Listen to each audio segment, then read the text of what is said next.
Teman sekalian, wabal ini kan kita ajukan kepada Allah kira-kira 2 tahun yang lalu ya. Kita mulai di KJ kalau tidak salah apa di mana? 2016. Jadi wabal itu kan kosakata yang baru dipakai oleh Ma'iyah ini, selama ini kan tidak pernah dipakai. Yang kita pakai kan ikan bawal, bukan wabal. Nah, wabal itu kan sebenarnya balasan Allah. Jadi Allah itu, kita di Ma'iyah terang-terangan aja, Allah itu maha pembalas. Jadi Allah itu yang balas dendam. Meskipun dendamnya Allah beda dengan dendam yang kita kenal, tapi Allah itu maha pembenci dan maha pendendam. Kita di sini terang-terangan aja, meskipun hati-hati terhadap tafsir dan pemahamannya. Karena selama ini khasanah Islam tidak pernah berani mengatakan bahwa Allah itu benci, Allah itu balas, tidak tahu. Padahal ihdinas siratal mustaqim siratal ladzina an'amta 'alaihim ghairil maghdubi 'alaihim itu kan juga berupa balasan semuanya. Nah, masalahnya adalah kita mencoba memberanikan diri untuk berhati-hati terhadap kadar tafsir dan wilayah atau akurasi tafsirnya. Bahwa Allah maha benci itu Anda bisa dilihat di Al-Quran. Anda search kata benci atau kebencian akan sangat keluar sejumlah ayat yang menyatakan bahwa Allah itu bahkan bencinya kepada orang yang dia benci melebihi benci manusia kepada sesamanya. Sangat besar kebencian di sisi Allah, lebih besar dari kebencianmu sendiri kepada mereka, terutama kepada orang-orang yang dikasih jalan yang benar tapi memilih jalan yang salah. Itu saya kira rumus sama Al-Quran. Jadi kita tidak segan-segan. Jadi selama ini kalau di dunia ini kita ngomong cinta kan berarti kan tidak boleh benci. Padahal cinta dan benci itu kan jodoh. Benci adalah cinta yang dilukai, kira-kira kan seperti itu kalau pakai dialektika psikologi ya. Jadi benci itu tidak apa-apa, karena benci itu tanda cinta. Allah sendiri maha mencintai, Rahman Rahim, tapi Allah juga maha benci. Allah juga maha pembenci. Anda lihat nanti di Al-Quran di rumah bahwa Allah maha pembenci, dan Allah sangat membenci orang-orang tertentu atau hamba-hamba tertentu yang melakukan atau mengambil sikap tertentu. Itu ada rumusnya, ada regulasinya dari Allah sendiri.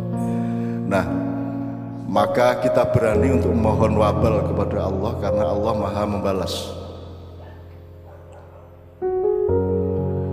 Nah, sebenarnya yang sudah kita alami adalah bahwa Allah mengabulkan, sama dengan sebelum reformasi saya bikin puisi doa mohon kutukan, dan akhirnya kita dikutuk bener di seluruh Indonesia. Kita Arab dandan jebul luwih parah timbangan sing didandani gitu ya. Kita bongkar mesin jebul bar kita digerobak gitu. Kan gitu. Nah, Allah mengabulkan wabal kita, dan sekarang kita sedang mengalami kalimat yang kedua, yaitu syadidal iqab. Apa? Hukuman yang sangat dahsyat, modar lah kayak Rono Rene Raiso ya toh nyambut gawe modar saiki. Ngenteni pembagian sembako ya toh. Ora iso iku apa-apa, perusahaan besar kecil bangkrut semua kecuali sejumlah blessing in disguise di dalam ekonomi. Min khaitul la yahtasib. Tapi rata-rata kan bangkrut. Perusahaan besar kecil di bidang apapun saja kan rata bangkrut, sehingga ada asumsi bahwa kapitalisme global sedang hancur, padahal mereka juga tidak mau hancur, dan kapitalisnya memanfaatkan atau menunggangi keadaan ini untuk menciptakan satu globalisasi kapitalisme yang baru. Nah, sekarang kita sedang mengalami syadidal iqab, tapi saya kira tidak ada masalah. Artinya ya kita urusannya tinggal kesabaran dan ketabahan. Kan judune wong takwa ki ya karo kesabaran karo ketabahan. Nah, saya kira Allah sudah mulai menunjukkan tahap ketiga, yaitu ya dzal adli wal qisti. Yo memang merata ini corona seluruh dunia, tapi kan tetap ada telek manuk, istilah saya. Telek manuk ki ngene.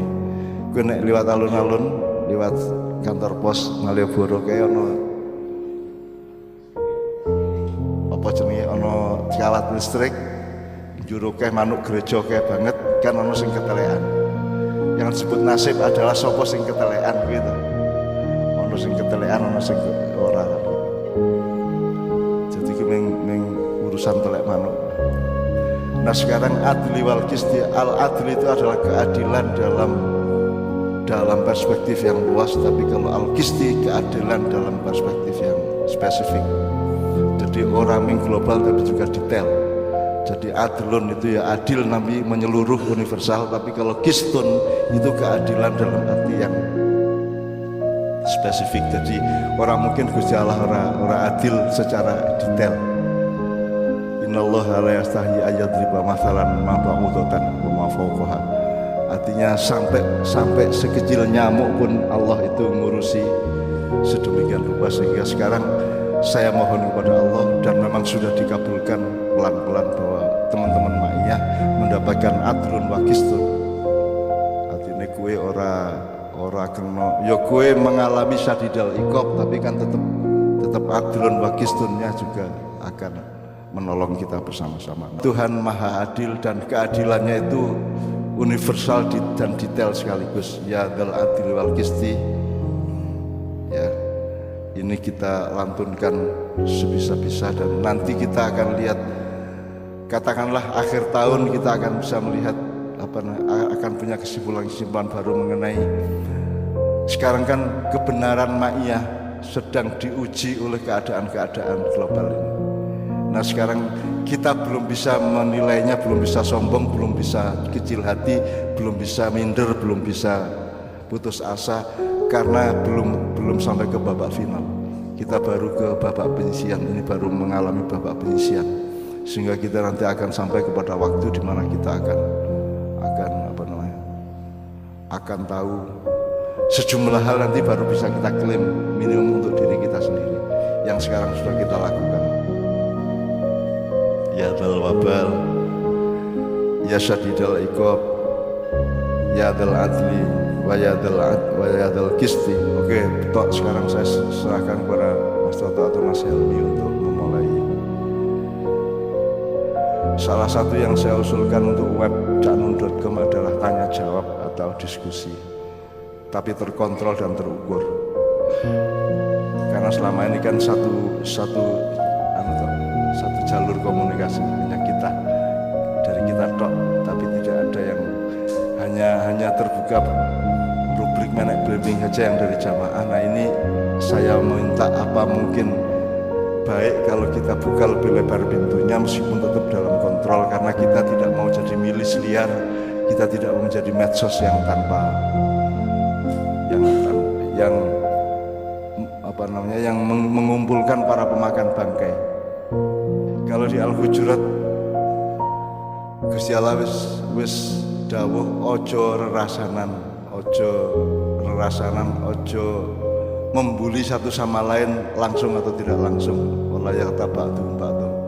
Apakah di antara kalian suka untuk memakan bangkai saudaranya sendiri?